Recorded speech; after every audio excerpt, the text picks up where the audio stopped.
बिस्मिल्लाहिर्रहमानिर्रहीम। Hello, welcome back to my channel chemistry zone. आज का जो हमारा टॉपिक है वो बहुत ही इजी और सिंपल है। That is discovery of neutron. Neutron हमारे पास कैसे डिस्कवर हुआ, इससे पहले प्रोटॉन डिस्कवर हो गए, इलेक्ट्रॉन भी डिस्कवर हो गए। अब हमारे पास प्रॉब्लम ये आ रही थी कि जो ओवरऑल या एक्चुअल मास था एटम का वो ज़्यादा था अगर हम प्रोटॉन और इलेक्ट्रॉन को सम अप भी कर लेते। ठीक है, जितनी चीज़ें डिस्कवर हुई थी उनके मुताबिक जो मास था वो फिर भी ज़्यादा आ रहा था। तो अब ये शक पड़ रहा था कि प्रोटॉन और इलेक्ट्रॉन के अलावा भी कोई पार्टिकल हैं जो न्यूक्लियस के अंदर, जो स्ट्रक्चर ऑफ एटम के अंदर मौजूद है। यहाँ पे हमारे पास एक साइंटिस्ट आए जिनका नाम था सर जेम्स शैंडविक। ठीक है, आप इसे किसी भी तरीके से प्रोनाउंस कर सकते हैं, जो कि इंग्लिश फिजिशिस्ट थे हमारे पास, हु वाज अवार्डेड इन 1935। ठीक है जी।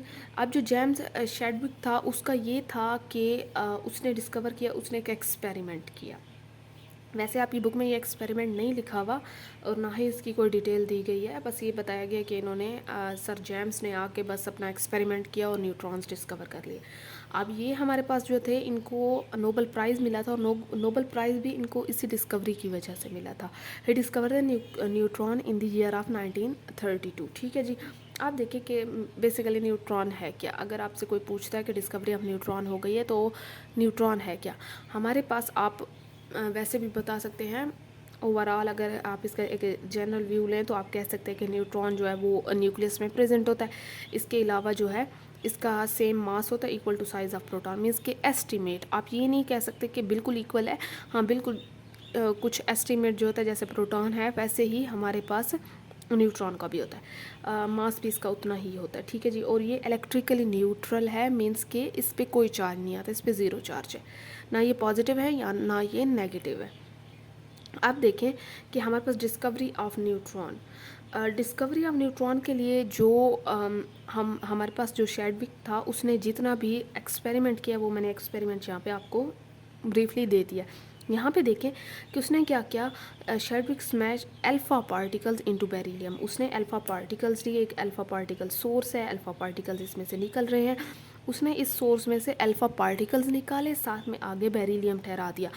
यहाँ से निकल के वो कहाँ गए, बेरिलियम से पास थ्रू हुए। ठीक है जी। अब उसने क्या किया कि अ रेयर मेटेलिक एलिमेंट, हमारे पास ये क्या है, मेटेलिक एलिमेंट है, and allow the radiation that was release to hit another target. अब एक इस टारगेट से निकल के हमारे पास दूसरे टारगेट पे आ गए। दूसरा टारगेट क्या था, पैराफिन वैक्स थी हमारे पास। अब यहाँ से जो निकल के आ रहे थे दैट आर कॉल्ड न्यूट्रॉन्स। ठीक है, अब पैराफिन वैक्स में आ गए, दूसरे टारगेट पे हिट कर लिया। पैराफिन वैक्स जो थी, the experiment result show the collision with beryllium atom would release massive neutral particles. वो कहते हैं हमारा मेन जो चीज़ है वो यहाँ तक है। ठीक है, ये तो पूरा मैंने आपको एक्सपेरिमेंट बता दिया। यहाँ पे वो कहते हैं कि अल्फ़ा पार्टिकल जब बेरिलियम को हिट करते थे, बेरिलियम को जो कोलिजन होती थी अल्फ़ा पार्टिकल्स और बेरिलियम के एटम में, उसकी वजह से एक मैसिव, बहुत ही ज़्यादा हमारे पास अमाउंट आती थी किस चीज़ की, न्यूट्रल पार्टिकल्स की। अब न्यूट्रल पार्टिकल्स मीन्स कि हमारे पास वो न्यूट्रॉन निकलते थे। ठीक है, अब आगे आगे पैराफिन वैक्स पे लग गए। आगे का कुछ इतना नहीं बताया गया क्योंकि हमारी जो मेन बात थी वो यहाँ तक थी, विच शैडविक नेम न्यूट्रॉन्स। इनको न्यूट्रल पार्टिकल्स को उसने क्या नेम दे दिया, न्यूट्रॉन्स का दे दिया। ठीक है, अब पैराफिन वैक्स के आगे जब वो जाते थे तो हमारे पास पैराफिन वैक्स से होके निकल के डिटेक्टर के ऊपर जाते थे। ये डिटेक्टर या काउंटर था हमारे पास प्रोटॉन्स का, ये प्रोटॉन्स हो जाते थे। ठीक है, इसमें पे पॉजिटिव चार्ज आ जाता था, डिटेक्टर डिटेक्ट करता था। यहाँ पे देखिए मैंने आपके पास यहाँ पे वो भी लिख दिया है, ये अल्फ़ा पार्टिकल्स है, हीलियम न्यूक्लियाई और अल्फ़ा पार्टिकल्स दोनों सेम ही होते हैं। आप हीलियम न्यूक्लियाई भी कह सकते हैं और अल्फ़ा पार्टिकल्स भी कह सकते हैं। ठीक है, साथ में आपके पास बेरिलियम है।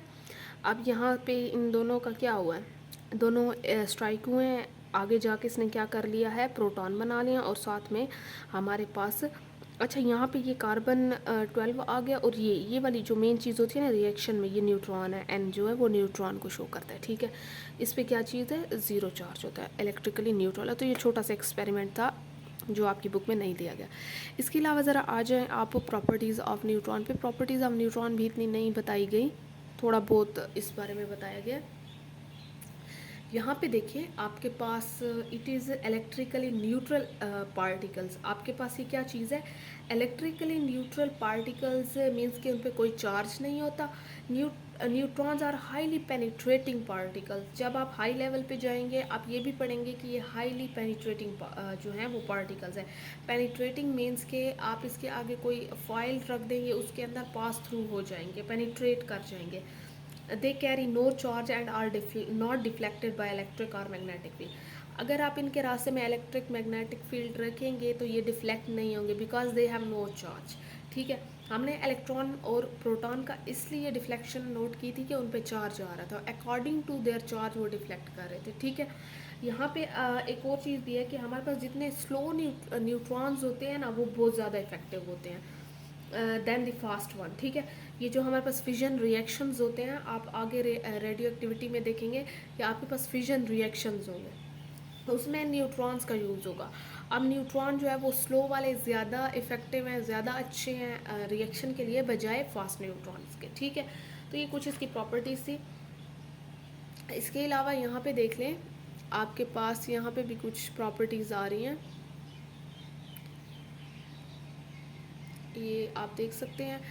अच्छा, यहाँ पे देखें, they can knock out high speed protons from substance like paraffin, water, cellulose et cetera. ठीक है, अब ये जो मैंने ये कहा है कि आपके पास लो स्पीड या स्लो स्पीड वाले जो हैं वो ज़्यादा इफेक्टिव हैं। फास्ट वाले क्या करते हैं, फास्ट वालों का ये काम है कि अगर आप कोई भी लेट सपोज मैं वाटर ले लेती हूँ, पैराफिन ले लेती हूँ, सेलुलोस ले लेती हूँ, अगर आप इन पे बम्बार्ड कराएंगे अल्फ़ा पार्टिकल्स फास्ट वाले तो ये उनके प्रोटॉन्स जो है वो नॉकआउट कर लेंगे। ठीक है, जैसे हमने ये एक्सपेरिमेंट में देखा है, मैंने ये फास्ट वाले यहाँ पे लिए। ठीक है, पैराफिन वैक्स पे से बम्बार्ड कराया, इन्होंने नॉकआउट कर लिया प्रोटॉन और ये यहाँ पे प्रोटॉन निकल है। ठीक है जी, तो ये बड़ी सिंपल सी बात है। अब देखें आपके पास जो है अगला क्या चीज़ है, neutron has the mass 1.6749 multiply 10⁻⁻27 kg and is 1842 times as heavy as electron. ठीक है, neutron is also fundamental particle of matter, contribute the atomic mass and stability. Stability में ये आप ऐसे कह सकते हैं कि ये पॉजिटिव और नेगेटिव चार्ज को जो है वो क्या करता है, बैलेंस करता है किसी भी एटम में। फिर देखिए मैंने एक टेबल बना दिया है, आपके पास टेबल जो है वो मास, यहाँ पे मैंने पार्टिकल्स लिखे हैं, that is electron, proton, neutron. यहाँ पे मैंने मास लिख दिया है। अब मास में देखें आपके पास इलेक्ट्रॉन का मास, प्रोटॉन का और इसका, प्रोटॉन न्यूट्रॉन ऑलमोस्ट सेम है बिकॉज दे जो है दे स्टे इन न्यूक्लियस। हमारे पास ये दोनों न्यूक्लियस के अंदर होते हैं और ये चार्ज आपके पास इलेक्ट्रॉन का नेगेटिव आ जाता है और इसका पॉजिटिव आ जाता है, इसका कोई चार्ज होता ही नहीं है। यूनिट चार्ज इस पर -1 आएगा, +1, इसका 0 चार्ज है। रिलेटिव एटॉमिक मास देख सकते हैं आपके पास AMU में है। ठीक है, ये देखें, तो ये था आज का आपका टॉपिक। आई होप सो आपको समझ आ गई होगी। इंशाल्लाह हम अगले जो टॉपिक लेके आएंगे, अगले हम टॉपिक में देखेंगे कि आपके पास प्लैंक क्वांटम थ्योरी क्या था, प्लैंक क्यों उसने किया था और इसका स्ट्रक्चर ऑफ एटम के साथ क्या रिलेशन है। ठीक है, ये वाला टॉपिक हमारे पास स्ट्रक्चर ऑफ एटम में क्यों पढ़ाया गया है। तो अब तक के लिए इतना काफ़ी है। आई होप सो आपको समझ आ गई होगी। अगर स्टिल आपको कोई डाउट है मुझे कमेंट सेक्शन में बता सकते हैं। चैनल को सब्सक्राइब करें, लाइक करें, कमेंट करें और शेयर करें।